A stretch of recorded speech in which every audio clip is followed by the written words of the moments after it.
Hello and welcome to everyone in VV education services Bhopal. आज हम इस क्लास में एमबीए थर्ड सेमेस्टर में एचआर स्पेशलाइजेशन का जो सब्जेक्ट है industrial relation and labour law, उसकी फिफ्थ यूनिट का फोर्थ टॉपिक आज हम यहाँ पर डिस्क्राइब करेंगे। तो आज जो फिफ्थ यूनिट का फोर्थ टॉपिक है वो क्या है?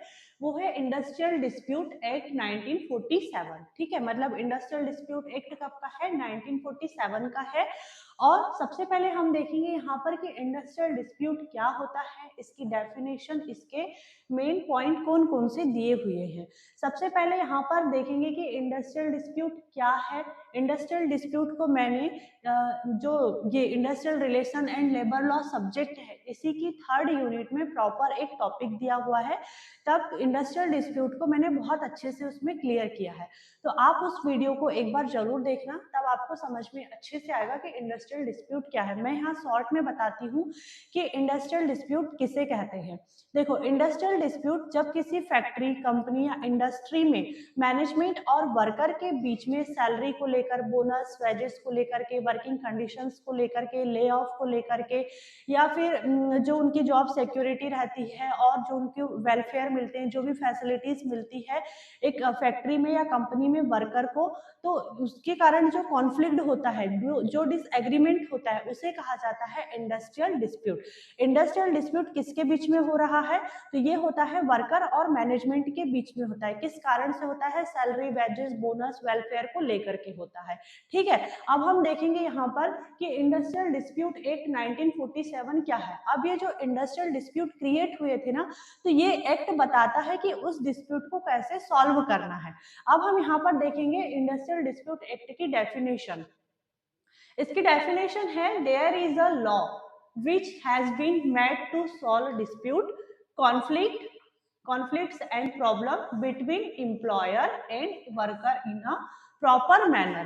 मतलब ये क्या है? इंडस्ट्रियल डिस्प्यूट एक्ट क्या है? ये क्या है? एक लॉ, ठीक है, जो क्या काम करता है? प्रॉपर मैनर के साथ में एम्प्लॉयर और वर्कर, ठीक है, एम्प्लॉयर और वर्कर के बीच में जो भी मतलब कॉन्फ्लिक्ट है, जो प्रॉब्लम है, अगर मान लो कोई डिस्प्यूट्स है तो उनको सॉल्व करने का काम करता है, या उनको सॉल्व करने के लिए इसे बनाया गया है। ठीक है, अब यहाँ पर ये जो इंडस्ट्रियल डिस्प्यूट एक्ट क्या है? इंडस्ट्रियल डिस्प्यूट एक्ट ये है कि प्रॉपर मैनर के साथ में एम्प्लॉयर और जो वर्कर है उनके बीच अगर कोई कॉन्फ्लिक्ट हो रहा है, प्रॉब्लम हो रही है, डिस्प्यूट्स क्रिएट हो रहे हैं, तो उनको सॉल्व करने के लिए इस एक्ट को बनाया गया है। इसका मेन जो पर्पस है वो क्या है? इसका मेन पर्पस यही है कि इंडस्ट्रियल पीस बनी रहे, वर्कर्स और जो मैनेजमेंट है दोनों के इंटरेस्ट को प्रोटेक्ट करना, दोनों का मतलब एक्सप्लॉयटेशन ना होने देना, यही इसका पर्पस है। अब हम देखेंगे यहाँ पर कि इसके कौन से मेन पॉइंट हैं। तो इसका जो मेन पॉइंट है वो है, सबसे पहले यहाँ पर जो दिया हुआ है वो है वर्कर्स कमिटी ऑन प्रोविजन। मतलब यहाँ पर जो वर्कर्स हैं और जो मैनेजमेंट है दोनों यहाँ पर एक कमेटी बनाते हैं, और दोनों का उस कमेटी में मतलब मान लो कि जो वर्कर्स है, ठीक, वर्कर्स प्लस मैनेजमेंट अभी दोनों ने मिल करके यहाँ पर क्या काम कर लिए? दोनों ने मिल करके यहाँ पर एक कमेटी बना ली। मान लो ये एक कमेटी है, ठीक। अब ये कमेटी बना लिए, इस कमेटी में यहाँ पर ये दोनों का क्या होगा? एक रिप्रेजेंटेटिव होगा, जो क्या काम करेगा? जो यहाँ पर छोटी प्रॉब्लम्स रहती है उनको बिना डिस्प्यूट के सॉल्व करने का काम करता है। जैसे मान लो एक वर्कर ने यहाँ पर मतलब शिकायत कर दिया कि कैंटीन का खाना बहुत खराब है। अब यहाँ पर ये जो वर्कर्स कमेटी है ये यहाँ पर बैठती है और 2 दिन में उसका सॉल्यूशन निकाल देती है बिना किसी डिस्प्यूट के, ठीक, या बिना किसी कॉन्फ्लिक्ट के। तो यहाँ पर क्या हुआ? वर्कर्स कमेटी किसने बनाया? वर्कर्स और मैनेजमेंट ने बनाया। इसमें इस कमेटी में फिर क्या होता है? इस कमेटी में दोनों का रिप्रेजेंटेटिव होता है, जो छोटी प्रॉब्लम्स रहती है उनको सॉल्व करने का वो काम करते हैं, ठीक है। जैसे अभी मैंने एग्जांपल बताई कि किसी वर्कर को कैंटीन में प्रॉब्लम है कि खाना अच्छा नहीं बन रहा है, फिर एक कमेटी बैठती है और उस प्रॉब्लम का 2 दिन में सॉल्यूशन कर देती है। फिर उसके बाद में है कॉन्सिलेशन ऑफिसर। अब मान लो कि कोई डिस्प्यूट क्रिएट हुआ है, अब डिस्प्यूट क्रिएट तो हुआ और वो बढ़ने भी लग गया, उसका सॉल्यूशन निकल ही नहीं रहा है। मतलब कॉन्सिलेशन ऑफिसर रहता है, गवर्नमेंट का जो कॉन्सिलेशन ऑफिसर है उसे बुलाया जाता है और फिर वो यहाँ पर क्या काम करता है, जो वर्कर्स है और मैनेजमेंट है, ठीक है, ये दोनों पार्टी, कौन सी दो पार्टी रहेगी, वर्कर्स और मैनेजमेंट, ये दोनों पार्टी को आमने सामने बिठाता है और यहाँ पर फिर दोनों की प्रॉब्लम्स को पूछता है और एक सॉल्यूशन निकालने का काम करता है। ठीक, जैसे यहाँ पर मान लो वर्कर्स बोलते हैं कि हमारी सैलरी इंक्रीमेंट करो, ठीक, ये बोल रहा है कि सैलरी इंक्रीमेंट करो, और मैनेजमेंट क्या होता है, मैनेजमेंट इस बात से डिसएग्री है, ठीक। अब यहाँ पर दोनों के बीच में कॉन्फ्लिक्ट क्रिएट हो गया, फिर क्या हुआ, कॉन्सिलेशन ऑफिसर को बुलाया गया, दोनों से पूछा गया कि क्या प्रॉब्लम है, दोनों ने बताया कि वर्कर बोल रहे हैं हमारी सैलरी इंक्रीमेंट होना चाहिए, मैनेजमेंट बोलता है कि मैं इस बात से सहमत नहीं हूँ। फिर यहाँ पर कॉन्सिलेशन ऑफिसर ने एक ऐसा सॉल्यूशन निकाला जिससे क्या हुआ कि दोनों पार्टी सेटिस्फाइड हुई और डिस्प्यूट्स भी क्रिएट नहीं हुए, इंडस्ट्रियल पीस यहाँ पर बनी रही। फिर उसके बाद है लेबर कोर्ट। अब लेबर कोर्ट में क्या होगा, लेबर कोर्ट में जैसे कॉन्सिलेशन ऑफिसर ने ये यहाँ पर एक डिसीजन ले लिया, लेकिन कई बार होता है कि कॉन्सिलेशन डिसीजन नहीं ले पाते हैं, सॉल्यूशन ही नहीं निकल पाता है, तब फिर उस प्रॉब्लम को लेबर कोर्ट में लेकर के आया जाता है। लेबर कोर्ट फिर यहाँ पर क्या काम करती है, लेबर कोर्ट यहाँ पर फिर जो मतलब प्रॉब्लम का सॉल्यूशन कॉन्सिलेशन ने नहीं निकाल पाया, उस प्रॉब्लम का सॉल्यूशन निकालती है। जैसे छोटे और जो इंपॉर्टेंट डिस्प्यूट्स रहते हैं उसमें डिसीजन लेने का काम करती है लेबर कोर्ट। जैसे एक वर्कर है, एक वर्कर को सस्पेंड कर दिया गया, अब यहाँ पर उस वर्कर को सस्पेंड तो कर दिया गया, लेकिन लेबर कोर्ट यहाँ पर चेक करती है कि उसका जो सस्पेंशन है वो सही था या गलत था, ठीक। फिर उसके बाद में है ट्रिब्यूनल, इंडस्ट्रियल ट्रिब्यूनल। अब यहाँ पर क्या होगा, जो बड़े मतलब कहना चाहिए कि जो बड़ी प्रॉब्लम रहती है या कोई बड़ा डिस्प्यूट हो जाता है, जैसे वेजेस को लेकर के, सैलरी को लेके, बोनस को लेके, अलाउंस को लेकर के, हॉलीडेज को लेकर के, फिर उस ऐसी जो प्रॉब्लम रहती है या ये जो डिस्प्यूट रहते हैं उसको इंडस्ट्रियल ट्रिब्यूनल हैंडल करने का काम करती है। जैसे मान लो कि किसी कंपनी के पूरे 300 वर्कर, पूरी जो फैक्ट्री है या कंपनी है उसके पूरे 300 वर्कर कहते हैं कि हमारी सैलरी इंक्रीज कर दो, मतलब सैलरी को इंक्रीज कर दो करके बोल रहे हैं, लेकिन इस बात से क्या होता है कि मैनेजमेंट यहाँ पर एग्री नहीं है, मैनेजमेंट बोलता है कि मैं सैलरी इंक्रीमेंट नहीं करूंगा। फिर यहाँ पर क्या होगा, यहाँ पर भी वही होगा कि इंडस्ट्रियल ट्रिब्यूनल दोनों पार्टीज को सामने बिठाता है, दोनों से उनकी प्रॉब्लम को पूछता है और ऐसे सॉल्यूशन निकालता है यहाँ पर कि जो दोनों पार्टी है, दोनों पार्टी सेटिस्फाइड रहे।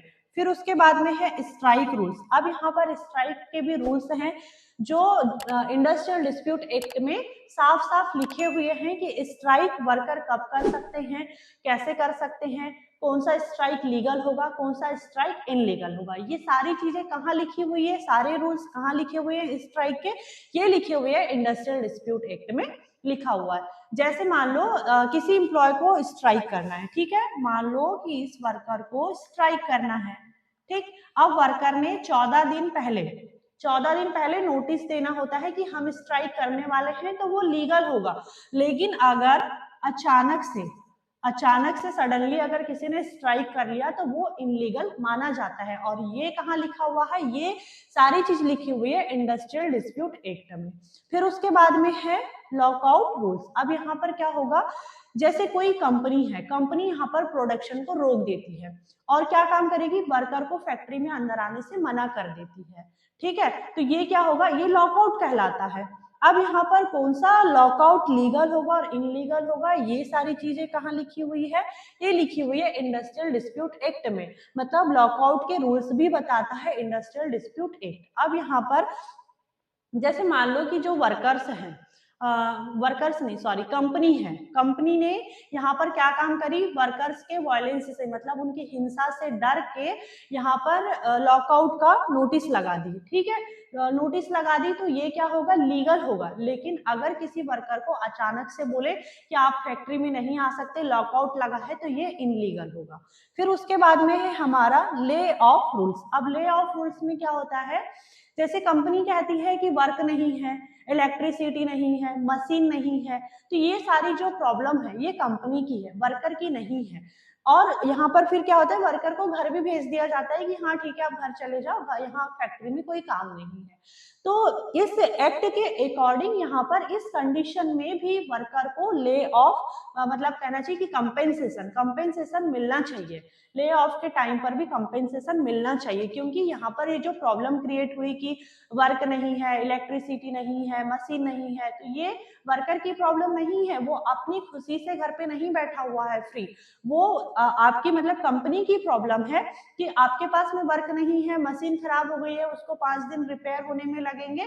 तो ये जो कंडीशन रहती है, ये जो सिचुएशन रहती है, इस टाइम का भी कंपेंसेशन एम्प्लॉय को मिलना चाहिए, और ये चीज लिखी हुई है यहाँ पर इंडस्ट्रियल डिस्प्यूट एक्ट में। ठीक, फिर उसके बाद में लास्ट हमारा प्रिवेंटिंग अनफेयर लेबर प्रैक्टिसेस। अब यहाँ पर क्या होगा, जो दोनों पार्टी है, दोनों पार्टी बोलने से कौन सी दो पार्टी रहेगी, वर्कर्स प्लस मैनेजमेंट, ये जो दोनों पार्टी है, ठीक, ये दोनों पार्टी को गलत एक्टिविटी करने से रोका जाता है इस एक्ट के थ्रू। गलत एक्टिविटी इट मींस यहाँ पर वर्कर जो है, वर्कर यहाँ पर मैनेजमेंट को डराने के लिए या कंपनी को डराने के लिए वायलेंस नहीं कर सकता है, मतलब हिंसा नहीं कर सकता है, ये इनलीगल होगा। और जो मैनेजमेंट है, मैनेजमेंट यहाँ पर जो वर्कर्स है उनको यूनियन बनाने से नहीं रोक सकता है। जैसे ट्रेड यूनियन, ट्रेड यूनियन मैंने आपको बहुत अच्छे से फर्स्ट यूनिट में पढ़ाई हूँ, आप उसके वीडियो को देखना कि ट्रेड यूनियन क्या होता है, वर्कर्स ट्रेड यूनियन क्यों बनाते हैं, ट्रेड यूनियन के थ्रू जो वर्कर्स है उनको क्या पावर मिलती है, सारी चीजें मैंने उसमें डिटेलिंग में पढ़ाई है। ठीक, तो यहाँ पर जो लास्ट हमने बोला कि प्रिवेंटिंग अनफेयर लेबर प्रैक्टिसेस, इसमें क्या होता है कि जो दोनों पार्टी है उनको गलत एक्टिविटी करने से रोका जाता है। ना ही वर्कर कोई गलत एक्टिविटी करेगा मैनेजमेंट के लिए, और ना ही मैनेजमेंट कोई गलत एक्टिविटी करेगा वर्कर्स के लिए।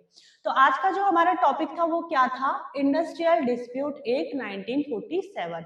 Industrial dispute act proper third unit में दिया हुआ है, उसका वीडियो आप एक बार देखना।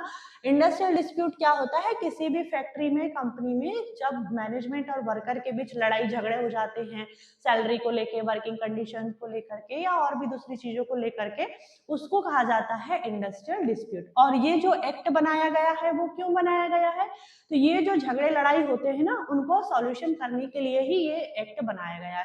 फिर ये एक्ट क्या काम करता है, प्रॉपर मैनर के साथ में, मतलब एक एक रूल्स रेगुलेशंस को फॉलो करके प्रॉपर मैनर के साथ में दोनों के बीच का जो कॉन्फ्लिक्ट है, प्रॉब्लम है और डिस्प्यूट है, उनको सॉल्व करता है, या सॉल्व करने के लिए उसे बनाया गया है। और ये क्या है, एक लॉ है, एक कानून है ये। ठीक, फिर उसके हमने यहाँ पर मेन पॉइंट पढ़े कि वर्कर्स कमिटी ऑन प्रोविजन में हमने देखा कि दोनों पार्टीज का एक रिप्रेजेंटेटिव होता है जो यहाँ पर प्रॉब्लम का सॉल्यूशन करता है। फिर उसके बाद में कॉन्सलेशन ऑफिसर आता है गवर्नमेंट का, और ये भी यहाँ पर प्रॉब्लम का सॉल्यूशन करता है, ताकि, और उसमें ऐसा सॉल्यूशन निकाला जाता है कि दोनों पार्टी सेटिस्फाइड हो, मतलब वर्कर और एम्प्लॉयर, मतलब जो दोनों पार्टी है, दोनों पार्टी के इंटरेस्ट को प्रोटेक्ट करने का भी काम है यहाँ पर। फिर उसके बाद में जो कॉन्सिलेशन ने प्रॉब्लम का सॉल्यूशन नहीं किया, उसको लेबर कोर्ट में भेजा जाता है। फिर लेबर कोर्ट उसका सॉल्यूशन निकालती है, और कोई बड़े केस हो जाते हैं अगर फैक्ट्री में, तो उसे इंडस्ट्रियल ट्रिब्यूनल में लाया जाता है। फिर स्ट्राइक के रूल्स हैं कि स्ट्राइक आप अचानक नहीं कर सकते, मतलब वर्कर अचानक से स्ट्राइक नहीं कर सकते, 14 दिन पहले उसकी नोटिस देना पड़ता है। लॉकआउट में भी यहाँ पर जो कंपनी है वो तुरंत लॉकआउट नहीं करती, पहले से वर्कर को नोटिस देना होता है। उसके बाद ले ऑफ में यहाँ पर अगर कंपनी में कोई प्रॉब्लम क्रिएट होती है, मशीन को लेके वर्क नहीं है, इलेक्ट्रिसिटी नहीं, तो उस कंडीशन में भी वर्कर का कोई नुकसान नहीं होना चाहिए, उसको कंपेंसेशन मिलना ही चाहिए, ये इस एक्ट के थ्रू कहा गया है। फिर उसके बाद में प्रिवेंटिंग, मतलब दोनों पार्टी को यहाँ पर गलत एक्टिविटी करने से रोका जाता है कि दोनों एक दूसरे के अगेंस्ट में कोई गलत काम नहीं करेंगे। तो ये था हमारा आज का topic. I hope this topic is clear and thank you for watching this video.